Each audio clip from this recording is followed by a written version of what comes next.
ఇప్పుడు మొన్న అడిగాను క్వశ్చన్ ఏమని అంటే ఏంటి ఎంత పర్సెంటేజ్ ఆఫ్ లైవ్ లొకేషన్స్ని యూజ్ చేశారు, బికాస్ ఇట్స్ ఆల్ ఏఐ, ఇప్పుడు మొత్తం టెక్నాలజీ వచ్చేసింది, ఎంత టెక్నాలజీ వాడారు అని చెప్పేసి. మొత్తం లైవ్ లొకేషన్స్లో వాడారు అనేది మీరు చెప్పారు, కానీ లైవ్ మ్యూజిక్ కూడా యూజ్ చేశారు అనేది మీరు చెప్పలేదు. So tell me about it. So నాకు స్వతహాగా మ్యూజిక్ చాలా ఇష్టం మేడం. మా షార్ట్ ఫిల్మ్ నుంచి కూడా సినిమాల్లోంచి స్కోర్ తీసుకున్న ప్రాపర్ స్కోర్ తీసుకుని పెట్టేవాళ్ళం. ఆ తర్వాత ఒరిజినల్ మ్యూజిక్ ఇంట్రడ్యూస్ చేసి ఇప్పుడు ఈ సినిమాకి మ్యూజిక్ డైరెక్టర్ మా నాగవంశీ గారు. షార్ట్ ఫిల్మ్ నుంచి మా జర్నీ అనమాట. 12-13 సంవత్సరాల నుంచి రిలేషన్ మేడం. సో మా ఇద్దరికి కూడా లైవ్ చాలా ఇష్టం మేడం. ఒక కన్సర్ట్లో ఇళయరాజా గారు ఒక మాట చెప్తారు మేడం. యువన్ శంకర్ రాజా గారు అడుగుతారు, మీరు ఈ జనరేషన్కి ఒక సజెషన్ ఇవ్వాలంటే ఏమి ఇస్తారు మ్యూజిషియన్స్కి అంటే, లైవ్ మ్యూజిక్ వాడండి. లైవ్ మ్యూజిక్ అనేది ఒక థెరపీ, ఒక హీలింగ్ థెరపీ. పుట్టబోయే బిడ్డలకు ఉన్నప్పుడు కూడా కడుపులో మీరు లైవ్ మ్యూజిక్ విన్నప్పుడు ఆ ఎదుగుదల చాలా బాగుంటుందని చెప్పారు మేడం. అది నాకు ఎందుకో చాలా ఇంపాక్ట్ చేసింది మేడం. సో అందుకనే నేను చెప్పే కథలు కూడా ఎప్పుడైనా సరే నా షార్ట్ ఫిల్మ్ తీసుకున్నా అందరూ చూడదగ్గ కథ, అంటే ఎదుగుదలకు ఉపయోగపడే కథలు చెప్పాలనేది నా ఆలోచన మేడం. సేమ్ కథ వైజ్ ఎలా ఉందో మ్యూజికల్గా కూడా అలాగే ఎదిగే వాళ్ళందరికీ కూడా అండ్ ప్రతి ఒక్కరికి ఒక థెరపీలా ఉండాలనేది నా ఫీలింగ్.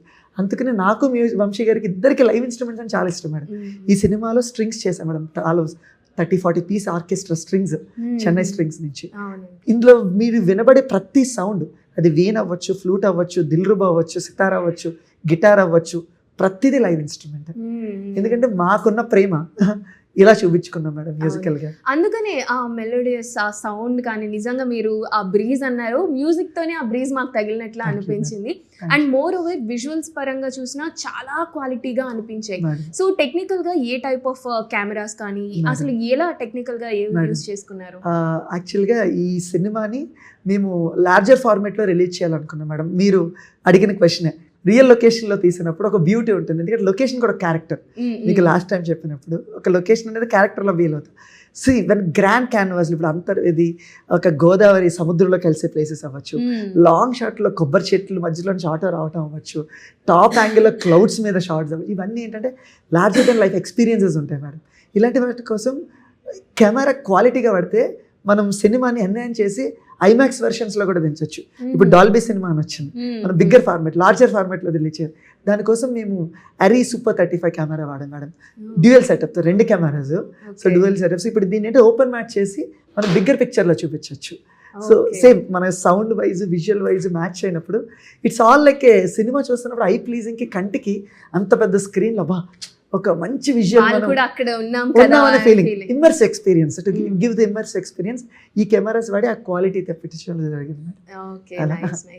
బట్ గోదావరి మూవీస్ అంటే మేము ఇప్పటి వరకు చాలా మూవీస్ చూసాము. అండ్ వంశీ గారు చూపించినట్లు, తర్వాత శేఖర్ కమ్ముల గారు చూపించినట్లు, ఎవరు అంటే ప్రీవియస్ మనవరాలు, సీతారామయ్య గారి మనవరాలు, ఆ మూవీస్ లో కూడా గోదావరి అంటే మా అందరికీ తెలుసు.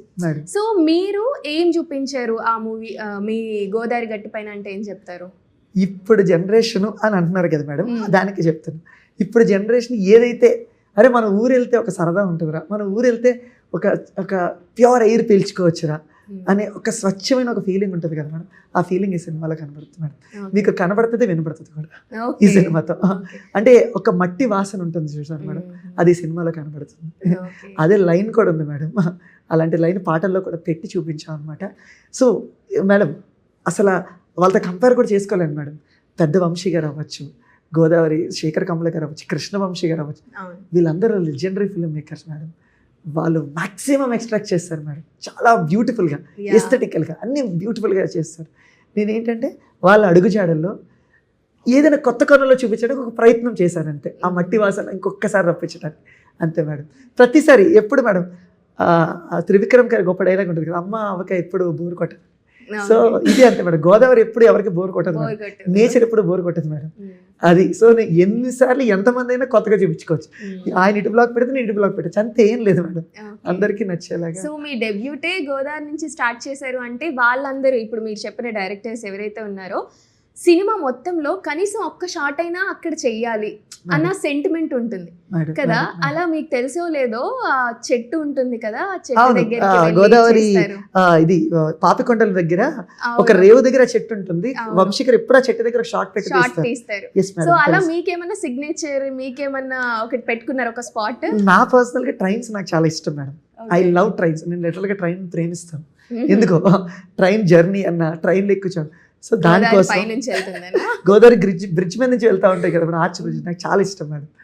సో ఈ సినిమాలో రియల్ లొకేషన్స్ తో పాటు రియల్ ట్రైన్స్ లో షూట్ చేసాం మేడం. ఇప్పుడు ఎక్కువ అమ్మో, సినిమాలు కష్టం కదండి. ఎస్ మేడం, ఎక్కువ సినిమాలు ఇప్పుడు సెట్ లో చేస్తాం కదా, ఎందుకంటే అవును. పెద్ద స్టార్స్, కాంప్లికేషన్స్ ఇవన్నీ ఉంటాయి.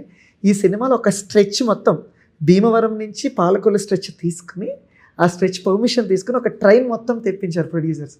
Wow. ఆ రియల్ ట్రైన్స్ లో షూట్ చేశాం మేడం. Okay. సో నాకున్న ప్రేమ ట్రైన్స్ మీద ఉన్న ప్రేమని అలా చిన్నప్పుడు బొమ్మల ట్రైన్లతో ఆడుకునేవాడిని, ఇప్పుడు రియల్ ట్రైన్లతో ఆడుకున్నాను మేడం సినిమాలో. నైస్. మీకు నచ్చినవన్నీ ఈ సినిమాలో నచ్చినట్టు పెట్టుకున్నట్టు కనిపిస్తుంది. ఇంకా ఏమైనా యూనో